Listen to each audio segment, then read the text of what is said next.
Hello everyone.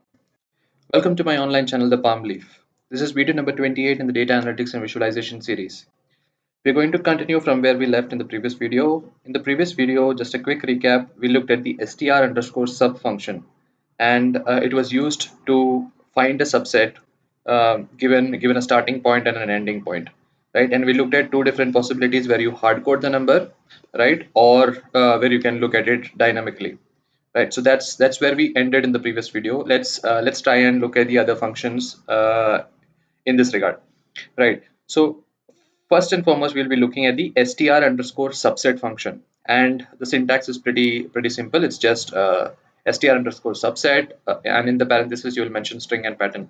So one thing you will find common across most functions in string are, right, most of the functions have a string followed by pattern, so it's fairly easy to remember. And what does it return? It will return only strings that contain a pattern match. So what does that mean? Let's just quickly look at, let me just quickly run line number 80. And what we have done here in line number 80 is that we are passing on a string vector with four values. Value number one is VAR, value number two is he is, they are, and Frank is, right? And we are pushing it into a variable called as Z. Let's quickly run Z so that so that we can clearly see this, right? So there it is. Now if we use the str underscore subset, and we try and see if the letter A is present in Z, right? And let me just quickly run it. So you can see that it has returned only those strings in its entirety. It doesn't just return a substring, it returns the whole string in its entirety, where you have got the letter A, right? And what is missing here? He is, the second value is missing because it does not have a value A. So that's how you use your str underscore subset. It's used to return only strings with a pattern match. Cool. Let's get into the next part of this functions. Right. We are going to look at str underscore extract and str underscore extract all. Now, as in most cases, we've looked at locate and locate all. Right. The moment you say extract all, it will extract all patterns. If you simply say extract, it will just extract the first pattern found in the string. And again, the syntax is pretty simple. It starts with string and ends with pattern. Right. So let's quickly run. If you just a quick recap, we had been working on the S2 data set, if you remember from the previous videos, and this is how the S2 data set looked. Right, you had sentences column with values, and then we had a start and end from the locate functions, and then we use the mx function to actually look at values from 2 to a. Now you can ignore the last column because I had run this earlier. Let me just quickly run this line number 86 and I'll explain it to you. Right. So what have we done in line number 86? What we have done is we are calling the sentences column here. So the moment you mention a data set and then you mention a dollar sign followed by the name of the column, you're essentially trying to use that column, right? So this is your string value. And what does this pattern mean? So anything in a square bracket would essentially mean any of, right? So it is a grouping function, and I'll take you through regular expressions in a more exhaustive manner in one of the subsequent videos. But for now, just let's understand that this pattern, all that it means is it means one of A, E, I, or U, which essentially means one of the vowels, right? So the moment you put anything in a square bracket without any other functions like a pipe function or a dollar sign or a caret, it essentially, or a question mark. I mean, there are a number of different things in regular expressions which we'll cover later.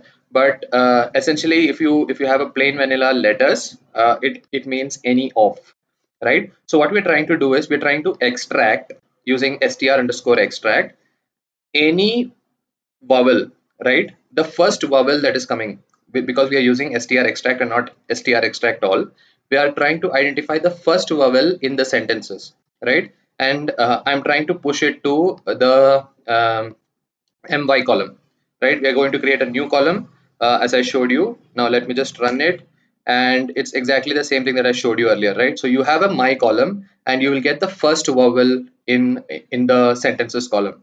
So let's have a look at row number one, right? If you look at row number one, E is the first vowel, right? If you look at if you look at row number 2, U is the first vowel. So that's what it gets captured.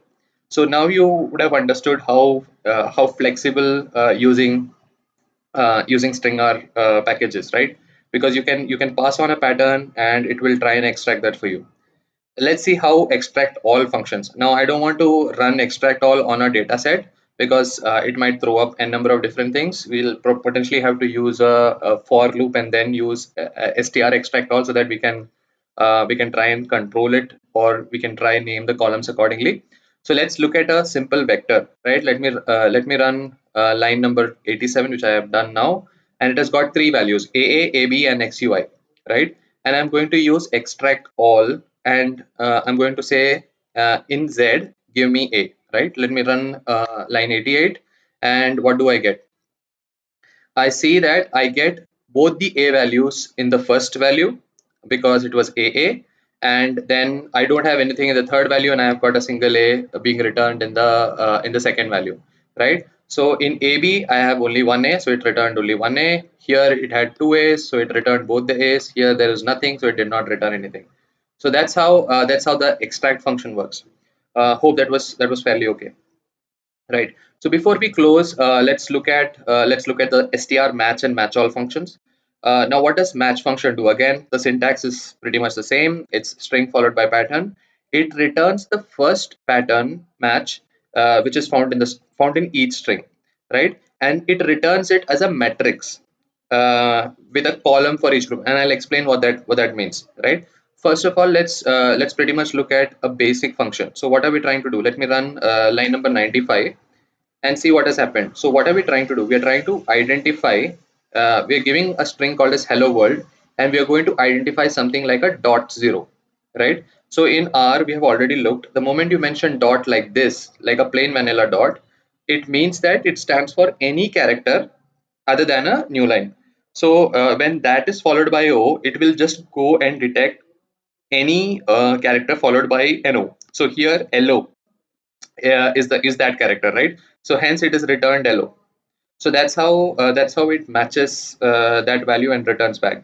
Let's say if you use match all, then you get LO and WO, right? Because you had two entries here. So that's how you use the str match and str match all function. Let's say how you can use it in a data set, right? So we are again going to use the S2 data set, and we are going to call the sentences because that's where most of our string is. And here we are going to use this pattern. Now, what does this mean? And I'll try and explain this to you just for this case now, and then we can look at regular expressions in far more detailed manner in one of the subsequent videos. So what am I trying to do here? I'm trying to find either A or, so this pipe stands for or the, right? So it's going to first detect A or the, and then what I'm trying to do is it's going to not have so when you say that, when you put in a square bracket, and inside the square bracket if you put in a caret sign like this followed by a space, what it means is that it should not be followed by a space, right? By one or more spaces, right? So let me just quickly run it. Right now, so we have passed it on to a variable called as A. Now I'm going to let's quickly look at A, right? So what have we got here? I mean, it's slightly difficult to read, so let's use the cbind function. We are going to combine the two vectors, which was the S2 vector that we saw earlier, along with the vector A, which we just created, and let's pass it on to a vector S3. Let's view S3 now. Right. So what has happened here? You see that there are three columns that have come up, right? There are three columns that have come up because we are trying to identify a few things here inside this pattern. So the first thing that has come up is the value. So anything that starts with A and until the word is ending, right? And then it's just trying to try in the second column is just trying to give you the letter A followed by the remaining part of that string.